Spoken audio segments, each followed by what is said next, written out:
you know, could have been a better draft if Cignal Ultra Warriors considered another hero sa kanilang pools during game number 1. And of course, with this being said, Wolf, we are going to head now sa drafting phase of our game number 2 first series between Bren Epro and Cignal Ultra Warriors. It's gonna be Bren Epro on the blue side this time, which means sila naman yung first pick.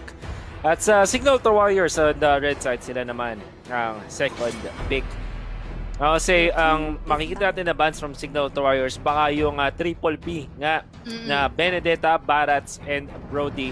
Dahil nasa first pick ang Bren Epro, kahit sinong lumagpas dun sa tatlong OP heroes na yon, nako, automatically ay kukunin at gagamitin na ng Bren Epro to full effect. Let's see how it goes. I want to say, para sa side ng Bren Epro, it's Yuzhong, Joy, and Hilda, Joy and Hilda, two heroes that are tanks and are naturally used by Cignal Ultra Warriors na pwedeng shoot nila sa kanilang tank role. So baka expect nyo ang Bren Epro na magkaroon ng priority sa pag-take ng Kufra or Akai sa first phase ng laban. Agree with you on that. And nabanggit mo nga yung triple B composition, which was yung dalawa doon ay binan out na ng Cignal Ultra Warriors, which are rather the Benedetta and the Brody pick. So this is good kasi they're really respecting the threat na kayang magbigay sa kanila nito. So, it was a nice ban. But, you know, the third one is going to be the Khalid. So, the Barats is off the hook. Na pwede nilang i-first pick. But, as mentioned, I think a Kufra or the Akai is going to be a good first pick for Bren Epro. But, if they are going to do this, it means the Barats pick can be hovered for Cignal Ultra Warriors. The question is, hindi. Actually, there's no question anymore. Kasi yun na nga, gaya nga na sabi mo, Barats was free to pick at yun na nga ang magiging first pick ng ating blue side. That's scary. Okay, so looking at how Cignal Ultra Warriors, ganito yung thought process ng Cignal Ultra Warriors, guys. Gusto ko lang din na malaman to ng mga viewers. Meron silang isang slot na ibaban sana. It's either going to be the Khalid or the Barats.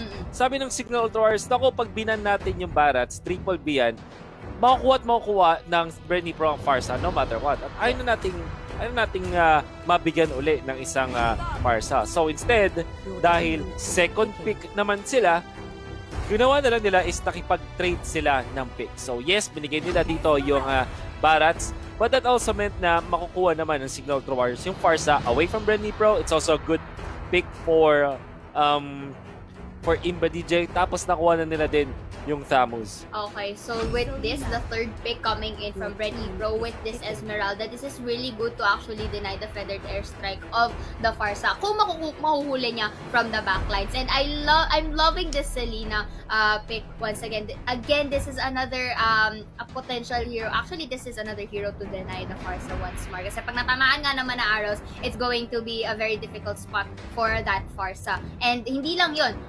If itong Selena, nakatama nga naman gamit ang kanyang para, this is really good initiation for the side of Bren Epro. And this is going to make Cignal Ultra Warriors, I think, adjust to actually counter out this Selena pick. Selena is traditional na sagot dun sa Farsa, pero nagbago na rin yan over the years. Pero syempre, hindi pa rin natin matatanggal yung fact na pwedeng free hit ang arrows ni PHEWW kay Farsa, kasi si Farsa, yung feathered airstrike niya, yung signature skill ng Farsa, mga kaibigan, ay nakatayo siya channeling that spell. At syempre, free hit yun ng pana if PHEWW is gonna be good at the same. At alam naman natin na ang isang Selena ay sa mga favorite picks ni Kuya PHEWW.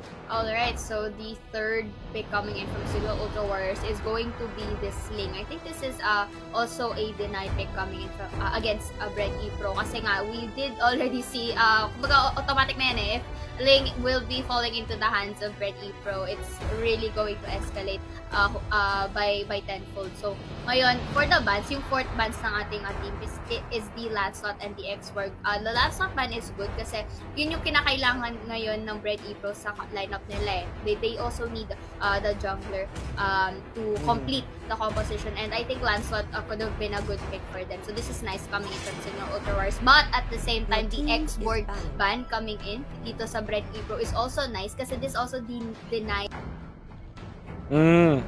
It's a good it's a good ban on the side of Bren Epro kasi it answers two of their heroes, which is which is Barats as well as Esmeralda. Ayun yan. But side ng Cignal Ultra Warriors, mauubusin na ngayon sila ng solid na side laners. I can't think of any other good hero to answer this. Baka mag-Valir nga lang ang Cignal Ultra Warriors. I think that they need more when it comes to dealing with this Barats. Tas yung Farsa gamitin na nila as side lanes na lang. Patchy. Kasi valid naman yon sa meta na meron tayo ngayon. Mage side lanes are valid now. Totoo, because this is also nice kasi Cignal Ultra Warriors having the Farsa pick also has this level of versatility din eh. So pwede silang mamili that if this Farsa is going to be onto the mid or onto the side lanes. Pero as you mentioned, it is more recommended sa kanila na going side lanes itong Farsa kasi they also need another burst para sa Cignal Ultra Warriors to really have that lockdown. Pero you know what, they will be picking out the Baksha pick once more. And baka siya make sense naman kasi ito yung anti-Raso state. So it's also an answer. I like it actually. Bakit? Kasi meron yung kanyang nature as a hero is anti-regeneration siya. So ano ba ang mga regen-based heroes dito? It's the Barats and Esmeralda. At Bren Epro really confident with the Kufra Claude. I like it a lot. Yes. Kufra answers the Ling. Claude answers the thumbs in a way. Yung Farsa, pwede rin siyang mag-dive kasi meron siyang BMI. Pwede niyang puntahan sa may backlines yung Farsa at tapusin agad yun. So, it's the opposite. It's the answer. Di ba katulad kanina dun sa game ng Cignal Ultra Warriors, wala sila ng malupit na pampunta dun sa may backlines. But Bren Epro, now they have an answer. 1-1 gonna be picked up by Cignal Ultra Warriors. This is an answer to the Barats. Mga kaibigan, number one na sagot sa Barats ngayon na iniisip ng mga professional players ay ang 1-1 because of two things. Seiya, una is 1-1, gusto niya yung mga makukunat na heroes, and Barats is sa mga pinakamakunat na heroes yan. Tapos si 1-1 pa ay merong invulnerability frame.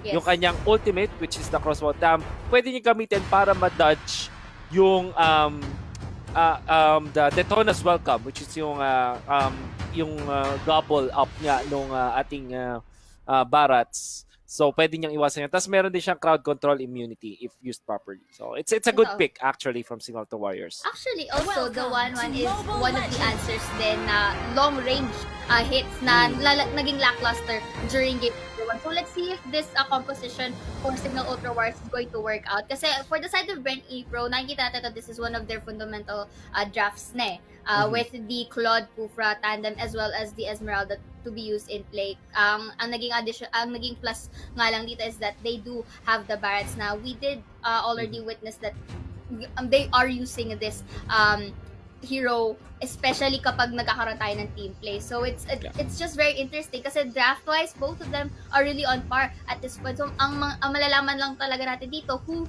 gets who first as we are going to proceed into the second game of our first series. And of course, this tournament is under the supervision and regulation of the Games and Amusements Board. As we can see, Seiya, ang setup ng pares sa teams natin, merong magsisimula sa mid. RHEA is still playing as a tank. IMBADEEJAY yung ating Farsa. JANUS the core or Cignal Ultra Warriors. Matala naman side ng Bren Epro. We got the Funnel Claude na nakita na natin yan kahapon. Actually, played by Smart Omega at GZ. Sabi ni KARLTZY, sige, papakitaan ko rin kayo ng sarili kong pagkagamit ng Claude. It's actually really good in a way. Walang ganun kataas na lockdown din naman ang Cignal Ultra Warriors. So it could be instrumental sa snowball ng Bren Epro if they do find the opening. But Uy! Kamuntikan na si PHEWW doon. Who knows that backshot skill. Buti na lang nakapag-dash away siya into safety. But you know, that is good because it kind of really gives them time para magkaroon ng kahit konting gap. And the fact that both the Forza and the Baksha is poking the Cooper here onto the middle lane, again, it gives them space. It gives them space to rotate and get some economies dito sa turf ng Bren Epro to deny that scale of resources. And speaking of deny, looks like RHEA might be cornered by two members of Bren Epro right here, but IMBADEEJAY is going to be in the vicinity as well. Masa-stun, but there's not gonna be any follow-up kasi you don't wanna enter in a very risky situation. Syempre, this is early game. You don't wanna give the casualty to either sides of the team. actually, wala pang casualty tayo nakikita. Cignal Ultra Warriors are winning against Uy! this. Oh no. Oy, but look at this with that damage coming in from PHEWW and the flame shot to finish it off, and Ling is going to go for that trade, and this is going to force Bren Epro to back away. And TSUJIN actually is offsetting this dahil ang ganda no kanyang bag. I think that it's favored kay TSUJIN yung flash yung lane sa top. It's 1-1. Very rarely nakakita tayo ng mga heroes na nananalo sa 1-1 over the lanes. Okay, so again, FLAPTZY and the Sams right here is just going to have some folks onto the bottom side, which is good kasi it kind of gave the Claude to get all of these resources sa ating baba. But right now, they are opting to take this turret and loving how they are harassing Dur right here sa baba. And FLAPTZY with no hesitations to go in. Since with COCO, good hiding spot right there onto the brush area para hindi na naman siya mag-pick off ng tatlong members na nasa top. But you have to take note, 3 members on top leave space for the objectives doon sa baba, in which what Bren Epro is doing right now. So objectives will be coming first. Let's see if the contest is going to happen for Cignal Ultra Warriors. Looks like JANUS is there. Oh, who got the turtle there? The Thanos will be taking down one member of Bren Epro, not taking one, but taking two for their side. And look at this, EJ will be flickering out with a low break of health, but the far side is going to take him down. And this is actually looking pretty good for Cignal Ultra Warriors. I'm not just sure kung sino ang nakakuha ng turtle doon, but regardless, the play coming in onto the turtle side really worked well for Cignal Ultra Warriors. But ang magiging consolation prize na dito could have been Ling. Buti na lang nakapatok sa terrain in the right time. So again, this is the ult that we are talking about with that amount of invulnerability window for the side of 1-1 taking down COCO. And this is not over though. They again, consolation prize for the side of Bren will be taking down their to at least the have this a 4-man situation dito sa baba. But so far for Bren, similar din siya kasi the Ultra Warriors having this early game is pretty good. So it leaves them giving space once more to KARLTZY to escalate further. Was EJ getting pummeled to my top lane? TSUJIN. Oh no! Oh! What a flame shot! What a flame shot muna FU. Okay. Oh man.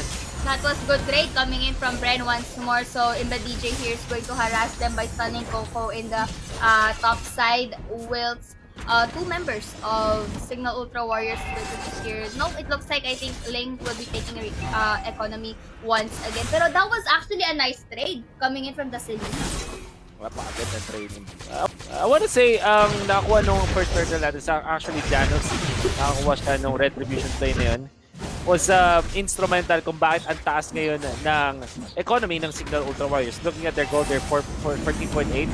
Little bit ahead of Bren Epro stage of the game.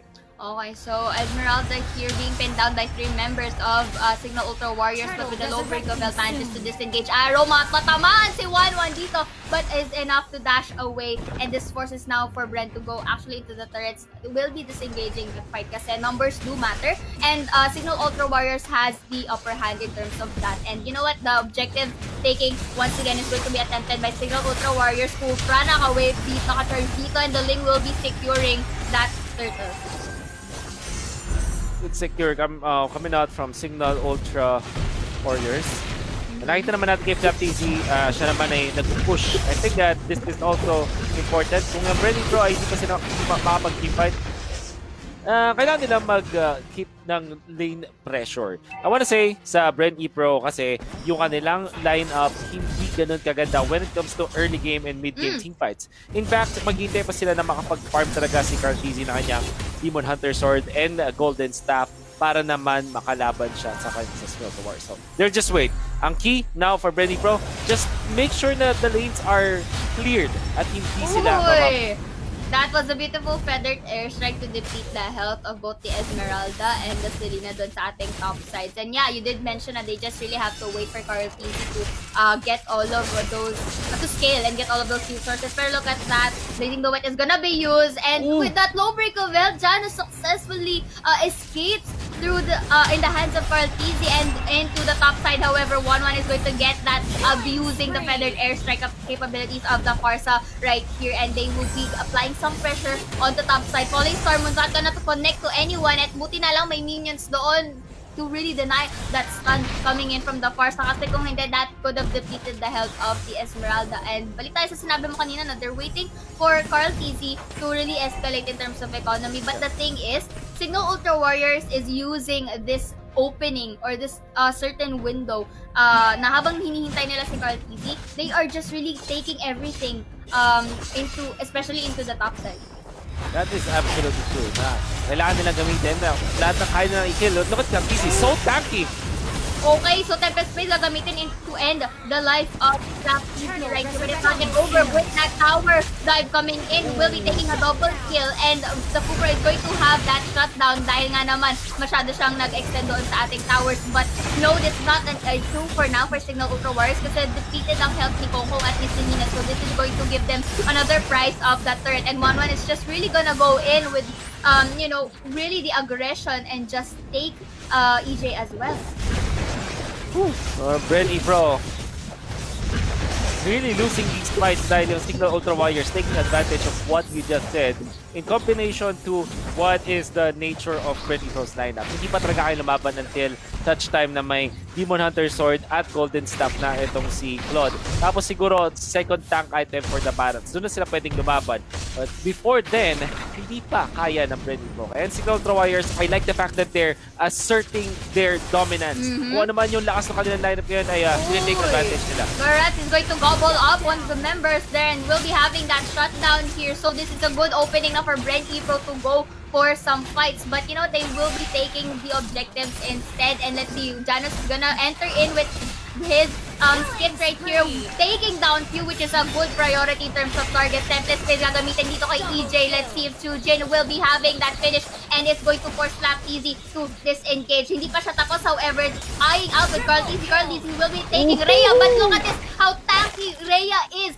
Enough for the 1-1 to go take that triple kill, at hindi pa siya tapos. The Barrets will be having that shutdown. However, this is good because the bounty that was with 1-1 is a nice taking for that Barrets. We can see na ngayon para sa Cignal Ultra Warriors, nakakuha na din sila ng side lane no push. 5 turrets down para sa Bren Epro. That's really nice. Sabihin na natin namatay si TSUJIN, pero bago siya namatay, naka-triple kill muna siya. That included a kill onto KARLTZY. Yes, na-shutdown siya, but the overall result for Cignal Ultra Warriors ay napakaganda. 3 kills, tapos wala nang inner turrets ang Bren Epro to my top lane and bottom lane. I think that's wonderful for Cignal Ultra Warriors because lilit na ang mapa para sa Bren Epro. Tignan mo si KARLTZY, nasasaktan na rin mula kay RHEA. Yes, indeed. Correct. RHEA is going to disengage. Pero magagawal up dito ni FLAPTZY right here, feeding them down into the corner. Esmeralda will be taking it, but the template space na gamitin dito into the inner corners of the middle side. But will cost them more amount of health, and 1-1 will just finish it off with the Cupra taking him down. FLAPTZY is going to be pinned down here with the feathered airstrike, and a lot of CC coming in from the members of Cignal Ultra Warriors. And I love it how TSUJIN is just utilizing 1-1 here, really being online and being taking down most of the key players of Bren Epro. I like this. I like this a lot. Well, big push from Cignal Ultra Warriors that hindi na sila mapipigilan. Ngayon, if you're looking at the Bren Epro lineup, can they still really defend this? It's definitely difficult. Dalawa ang masabi ko na nasa 20% chance na ang comeback ng Bren Epro. 80% Cignal Ultra Warriors would just take this. Dahil dalawa na ang force na online ng Cignal Ultra Warriors. Being as well as 1-1, they're good in the late game. For Bren Epro, yes, they do have the Claude, but it's not gonna be enough against 2. Meron silang Barat that could be good. But the main thing na hindi natin nakikita sa Bren Epro is that long range na wave clear. Yes. Maybe the only wave clear that they have right now na valid against the push of Cignal Ultra Warriors is the Barats. Mabilis talaga ang wave clear sa late game ng Barats. Let's see how Bren Epro can utilize that factor if they still want to win this game. Another thing that we have to consider is as well this KARLTZY is taking a bit of time in terms of him getting all of these economy, but you know that it is understandable kasi nga naman ang nagiging priority na Cignal Ultra Warriors dito is basically him. Kasi they would want to eradicate yung any threat para sa Cignal Ultra Warriors dito, and it's working really well for them kasi ina-abuse nila yung invulnerability window ng isang 1-1. So ayan na nga, the Lord is entering the base of Bren Epro, so this is going to force them to actually heavily defend and leaves an opening for Cignal Ultra Warriors to really take down this tower onto the middle side. So this is good defense, pero yan, Feathered Airstrike ay gagamitin dito against EJHAY. Tempest Wave gagamitin, but look at this, Esmeralda will be protecting KARLTZY there onto the bottom side, but 1-1 will be destroying the turret. EJHAY with a low rig of health still manages to escape. So right now, IMBADEEJAY will be forced to back away then as well because you don't wanna get picked off by the members of Bren. And this is good defense actually coming from them. EJHAY, papasok dito sa ating tatlo. But you know what? They're not going to engage because if they went out too much or nag-overextend sila outside, the wave of minions is going to enter. So that is another opening for Cignal Ultra Warriors. But being disciplined as they are, they know that they lack the numbers so disengaging is a better option. I like that Cignal Ultra Warriors know and respect the defense ng Bren Epro. Yung nawala si Janus, yeah, it's okay. Kasi naman ako sila kill, but TSUJIN, nice. Okay, but you know, that was it. The damage that KARLTZY just inflicted upon the 1-1. Dito na natin makita ay kung paano na magiging threatening si KARLTZY dito. And for the winning conditions ng Bren Epro is that they have to position the Claude into the backlines and actually deny 1-1 from her being unstoppable, especially kapag ginagamit niya yung ult niya. So again, FLAPTZY is going to bubble up if I'm not mistaken, IMBADEEJAY right here, trying to take down the mage as much as possible. Falling Storm, not gonna connect to anyone, so that they are a bit dispersed. So syempre, ang unahin nila dito is going to be the Barats na nahiwalay from the pack. And the Sarol EJ though will be taking some hits coming in from TSUJIN, but that is the ult of the 1-1. So it's going to, they're going to wait for that cooldown ng ult bago ulit sila pumasok. Oh, looking at Bren Epro, losing FLAPTZY, this is bad. Sinabi ko kanina, di ba, na wave clear ng Bren Epro, it's gonna come from the Barats. Now, 19 seconds pa. And I think that it could be very easy for Cignal Warriors to actually push bottom lane.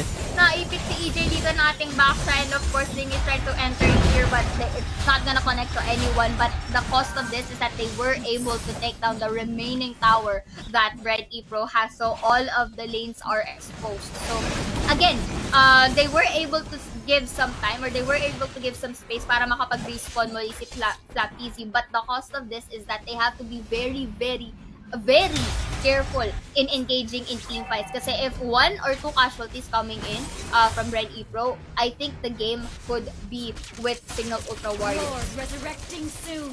Important na ang items na nakita natin like KARLTZY, which is the Wind of Nature. I'm not entirely sure if Cignal Ultra Warriors themselves have it. Siguro kailangan pa din natin as the Lord is now available. Wind of Nature, guys, isang item na activatable. Normally ginagamit po ng mga carries because it gives you about it gives you 2 seconds of physical damage immunity.